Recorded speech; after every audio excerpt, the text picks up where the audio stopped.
എല്ലാ വിദ്യാർത്ഥികൾക്കും പുതിയൊരു വീഡിയോയിലേക്ക് സ്വാഗതം. ഈ വർഷത്തെ സ്പോർട്സ് കോട്ട സപ്ലിമെൻ്ററി അലോട്ട്മെൻറ്റിനായിട്ടുള്ള വേക്കൻസികൾ പ്രസിദ്ധീകരിച്ചു. വിദ്യാർത്ഥികൾക്ക് hscap.kerala.gov.in എന്ന വെബ്സൈറ്റ് ഓപ്പൺ ചെയ്ത ശേഷം സ്പോർട്സ് കോട്ട വേക്കൻസീസ് എന്നുള്ള ലിങ്കിൽ ക്ലിക്ക് ചെയ്തുകൊണ്ട് നിങ്ങൾക്ക് വേക്കൻസീസ് മനസ്സിലാക്കാവുന്നതാണ്. ഓരോ ജില്ലയിലും എത്ര വീതം വേക്കൻസികൾ ഉണ്ട് എന്നുള്ളത് നിങ്ങൾക്ക് ഇതുവഴി മനസ്സിലാക്കാം. അപ്പോൾ നിങ്ങൾ ഏത് ജില്ലയിലേക്കാണോ അപേക്ഷിക്കുന്നത് ആ ഒരു ജില്ല സെലക്ട് ചെയ്ത് കഴിഞ്ഞാൽ നിങ്ങൾക്ക് ഓരോ സ്കൂളിലും ഓരോ കോഴ്സിനും അതുപോലെ ഏത് കാറ്റഗറിയിലുള്ള വിദ്യാർത്ഥികൾക്കാണ്, അതായത് ഏത് ജെൻഡറിലുള്ള വിദ്യാർത്ഥികൾക്കാണ്, അതുപോലെ എത്ര വേക്കൻസിയാണ് ഉള്ളത് എന്നുള്ള കാര്യം നിങ്ങൾക്ക് മനസ്സിലാക്കാൻ സാധിക്കുന്നതാണ്. അപ്പോൾ നിങ്ങൾക്ക് ഇവിടെ നിങ്ങൾക്ക് സ്ക്രീനിൽ കാണാനായിട്ട് സാധിക്കുന്നതാണ്. ഇവിടെ ബോയ്സ് സ്കൂളാണ്. അപ്പോൾ അവിടെ കോ എഡ്യൂക്കേഷൻ ആണ്, അതായത് സ്കൂൾ ജെൻഡർ എന്ന് പറയുന്നത് കോ എഡ്യൂക്കേഷൻ ആണ്. അതായത് ആൺകുട്ടികളും പെൺകുട്ടികളും ഉണ്ടാവും, അതിനാണ് കോ എഡ്യൂക്കേഷൻ കൊണ്ട് ഉദ്ദേശിക്കുന്നത്. അപ്പോൾ ഇവിടെ ഫിസിക്സിൽ അവിടെ ഒരു വേക്കൻസിയാണുള്ളത്. അതുപോലെ തന്നെ ബാക്കി അതായത് രണ്ടാമതായിട്ട് വരുന്നത് ഈ ഒരു ഗേൾസ് ഹൈസ്കൂളാണ്, കോട്ടൺ ഹിൽ ഗേൾസ് ഹൈസ്കൂളാണ് വരുന്നത്. അപ്പോൾ അവിടെ അതായത് ബയോളജി സയൻസ്, അതുപോലെ കമ്പ്യൂട്ടർ സയൻസ്, അതുപോലെ തന്നെ ഹ്യൂമാനിറ്റീസ്, അതുപോലെ അതിൽ ഓരോ വിധം സീറ്റാണ് വരുന്നത്. അത് പെൺകുട്ടികൾക്കുള്ള സീറ്റാണ്. അതുപോലെ തന്നെ അവിടെ തന്നെ ബിസിനസ് സ്റ്റഡീസ്, അതായത് കൊമേഴ്സിന് ഗേൾസിന് 3 സീറ്റാണ് വേക്കൻസി ഉള്ളത്. അപ്പോൾ ഈ ഒരു രീതിയിൽ നിങ്ങൾക്ക് ഓരോ സ്കൂളിലും, അതായത് ഓരോ ജില്ലയിലെ ഓരോ സ്കൂളിലും ഓരോ കോഴ്സിലും എത്ര വീതം വേക്കൻസി ഉണ്ട്, അതുപോലെ തന്നെ അത് ആൺകുട്ടികൾക്ക് മാത്രമാണോ അല്ലെങ്കിൽ പെൺകുട്ടികൾക്ക് മാത്രമാണോ എല്ലാവർക്കും വേണ്ടിയുള്ളതാണോ എന്നുള്ളത് നിങ്ങൾക്ക് മനസ്സിലാക്കാം. അതുപോലെ എത്ര സീറ്റാണ് അവിടെ ആ ഒരു കോഴ്സിൽ ഉള്ളത് എന്നുള്ള കാര്യം കൂടി നിങ്ങൾക്ക് ഈ ഒരു രീതിയിൽ മനസ്സിലാക്കാവുന്നതാണ്. ഇവിടെ നോക്കുന്ന സമയത്ത് നിങ്ങൾക്ക് കാണാൻ സാധിക്കും ഗവൺമെൻറ് മോഡൽ HSS ബോയ്സിൻ്റെ ആ ഒരു സീറ്റാണ് നിലവിൽ അവിടെ വേക്കൻ്റ് ആയിട്ടുള്ളത്. അപ്പോൾ ഈ ഒരു രീതിയിൽ നിങ്ങൾക്ക് എത്ര വേക്കൻസി ഉണ്ട് എന്നുള്ള കാര്യം നിങ്ങൾക്ക് ചെക്ക് ചെയ്ത് നോക്കാവുന്നതാണ്. അപ്പോൾ ഈ ഒരു വേക്കൻസിക്ക് അനുസരിച്ച് നിങ്ങൾക്ക് ഒരു സ്പോർട്സ് കോട്ടയിലേക്കുള്ള സപ്ലിമെൻ്ററി ഘട്ട അലോട്ട്മെൻറ്റിനായിട്ടുള്ള അപേക്ഷ സമർപ്പിക്കാവുന്നതാണ്. ഇനി നമുക്ക് മറ്റൊരു ജില്ല ഒന്ന് സെലക്ട് ചെയ്ത് കൊടുക്കാം. കൊല്ലം ജില്ല സെലക്ട് ചെയ്തിട്ടുണ്ട്.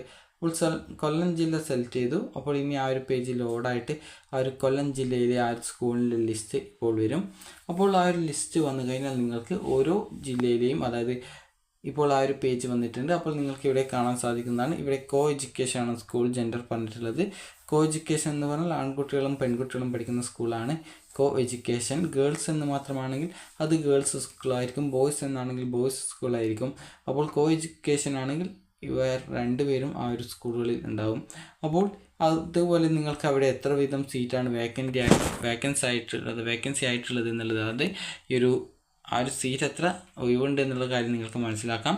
അപ്പോൾ ഇവിടെ നിങ്ങൾക്ക് നോക്കുന്ന സമയത്ത് നിങ്ങൾക്ക് കാണാനായിട്ട് സാധിക്കുന്നതാണ്, അതായത് സ്കൂളിൻ്റെ പേര്, ഏത് കോഴ്സാണ്, അതുപോലെ തന്നെ ആ ഒരു സ്കൂളിൻ്റെ ജെൻഡർ, അതായത് ആൺകുട്ടികളും പെൺകുട്ടികളും പഠിക്കുന്നതാണെങ്കിലാണ് കോ എഡ്യൂക്കേഷൻ, അല്ലെങ്കിൽ സെപ്പറേറ്റ് ആയിട്ടുള്ള, അതായത് ഗേൾസ് സ്കൂളോ ബോയ്സ് സ്കൂളോ ആണെങ്കിൽ സ്കൂൾ ജെൻഡർ ബോയ്സ് അല്ലെങ്കിൽ ഗേൾസ് എന്ന് രേഖപ്പെടുത്തിയിട്ടുണ്ടാവും. അതുപോലെ തന്നെ വേക്കൻസി എത്ര സീറ്റാണ് ഒഴിവുള്ളത് ആ ഒരു കോഴ്സിൽ എന്നത് കറക്റ്റായിട്ട് ഇവിടെ കൊടുത്തിട്ടുണ്ട്. അപ്പോൾ ഇവിടെ നോക്കുന്ന സമയത്ത് ഈ ഒരു ബയോളജി സയൻസിൽ ഒരു സീറ്റാണ് വേക്കൻസി ഉള്ളത്. അതുപോലെ ഈ ഒരു രണ്ടാമത്തേത് കമ്പ്യൂട്ടർ ആപ്ലിക്കേഷൻ, അതായത് ഈ ഒരു കൊമേഴ്സ് ആണ്. അപ്പോൾ കൊമേഴ്സിൽ അവിടെ 2 സീറ്റാണ് വേക്കൻസി ആയിട്ടുള്ളത്. അപ്പോൾ ഈ ഒരു രീതിയിൽ നിങ്ങൾക്ക് എത്ര വീതം വേക്കൻസി ഉണ്ടെന്നുള്ളത് നിങ്ങൾക്ക് മനസ്സിലാക്കാവുന്നതാണ്. അപ്പോൾ വിദ്യാർത്ഥികൾ ഈ ഒരു വേക്കൻസി ജസ്റ്റ് ഒന്ന് ചെക്ക് ചെയ്ത് നോക്കുക. ചെക്ക് ചെയ്ത ശേഷം നിങ്ങൾക്ക് പിന്നീട് ഇവിടെ ബാക്ക് അടിച്ച് നിങ്ങൾക്ക് ഇവിടെ ഈ ഒരു പേജിൽ വരുന്ന സമയത്ത് നിങ്ങൾക്ക് ഇവിടെ കാണാനായിട്ട് സാധിക്കും സ്പോർട്സ് അച്ചീവ്മെൻറ്റ് രജിസ്ട്രേഷൻ എന്ന് പറഞ്ഞുകൊണ്ട് കാണാം. ജസ്റ്റ് അതിൽ ക്ലിക്ക് ചെയ്യുക. അപ്പോൾ ഇതുവരെ വിദ്യാർത്ഥികൾ നിങ്ങളുടെ കായിക നേട്ടങ്ങൾ രജിസ്ട്രേഷൻ ചെയ്യാനായിട്ട് സാധിക്കാത്ത വിദ്യാർത്ഥികൾ ഉണ്ടായിരുന്നെങ്കിൽ നിങ്ങളുടെ കായിക നേട്ടങ്ങൾ രജിസ്ട്രേഷൻ ചെയ്യുകയും രജിസ്ട്രേഷൻ ചെയ്ത് നിങ്ങളുടെ ജില്ലാ സ്പോർട്സ് കൗൺസിൽ ഓഫീസിൽ നിങ്ങൾ പോയിട്ട് ആ ഒരു സ്പോർട്സ് കൗൺസിലിൽ നിങ്ങളുടെ ആ ഒരു ഡോക്യുമെൻ്റൊക്കെ വെരിഫിക്കേഷൻ ചെയ്ത് കഴിഞ്ഞാൽ നിങ്ങൾക്കൊരു സ്കോർ കാർഡ് കിട്ടും. അപ്പോൾ ആ ഒരു സ്കോർ കാർഡ് ലഭിച്ചു കഴിഞ്ഞാൽ വിദ്യാർത്ഥികൾക്ക് പിന്നീട് ഈ ഒരു HSCAP വെബ്സൈറ്റിലെ കാൻഡിഡേറ്റ് ലോഗിൻ സ്പോർട്സ് വഴി ഇതുവരെ അപേക്ഷിച്ചവർക്ക് ആപ്ലിക്കേഷൻ ഓൾറെഡി അവർക്ക് സ്കോർ കാർഡ് ലഭിച്ചതാണെങ്കിൽ നിങ്ങൾ ആ ഒരു കാൻഡിഡേറ്റ് ലോഗിൻ ചെയ്ത് നിങ്ങൾക്ക് വേണ്ട ആപ്ലിക്കേഷൻ്റെ വിവരങ്ങൾ ഒക്കെ തിരുത്തി, നിങ്ങൾ തെറ്റുണ്ടെങ്കിൽ തിരുത്തുകയും അതുപോലെ തന്നെ വിദ്യാർത്ഥികൾക്ക് ആവശ്യമായിട്ടുള്ള ഓപ്ഷനുകൾ പുതിയ വേക്കൻസി ലിസ്റ്റ് പ്രകാരം നൽകുകയും ചെയ്യുകയാണ് ചെയ്യേണ്ടത്. ഇതുവരെ അപേക്ഷ സമർപ്പിക്കാത്ത വിദ്യാർത്ഥികൾ നേരത്തെ പറഞ്ഞതുപോലെ തന്നെ അച്ചീവ്മെൻറ്റ് രജിസ്ട്രേഷൻ ചെയ്യുകയും അച്ചീവ്മെൻറ്റ് രജിസ്ട്രേഷൻ ചെയ്ത ശേഷം നിങ്ങളുടെ ജില്ലയിലെ സ്പോർട്സ് കൗൺസിൽ ഓഫീസിൽ പോയിക്കൊണ്ട് നിങ്ങളുടെ സർട്ടിഫിക്കറ്റ് വെരിഫിക്കേഷൻ ചെയ്യുകയും ചെയ്യേണ്ടതാണ്. വെരിഫിക്കേഷൻ ചെയ്ത് കഴിഞ്ഞാൽ സ്കോർ കാർഡ് കിട്ടുകയും ആ ഒരു സ്കോർ കാർഡ് ലഭിച്ചു കഴിഞ്ഞാൽ നിങ്ങൾക്ക് കാൻഡിഡേറ്റ് ലോഗിൻ ക്രിയേറ്റ് ചെയ്യുന്നതിനും സാധിക്കുന്നതാണ്. അപ്പോൾ ഓരോ ഘട്ടത്തിലും നിങ്ങൾക്ക് ലഭിക്കുന്ന ആപ്ലിക്കേഷൻ രജിസ്ട്രേഷൻ ID ഇവയൊക്കെ കറക്റ്റായിട്ട് സ്ക്രീൻഷോട്ട് എടുത്ത് വയ്ക്കുകയോ പ്രിൻ്റ് ഔട്ട് എടുത്ത് വയ്ക്കുകയോ അല്ലെങ്കിൽ എവിടെയെങ്കിലും എഴുതി വയ്ക്കുകയോ ചെയ്യേണ്ടതാണ്.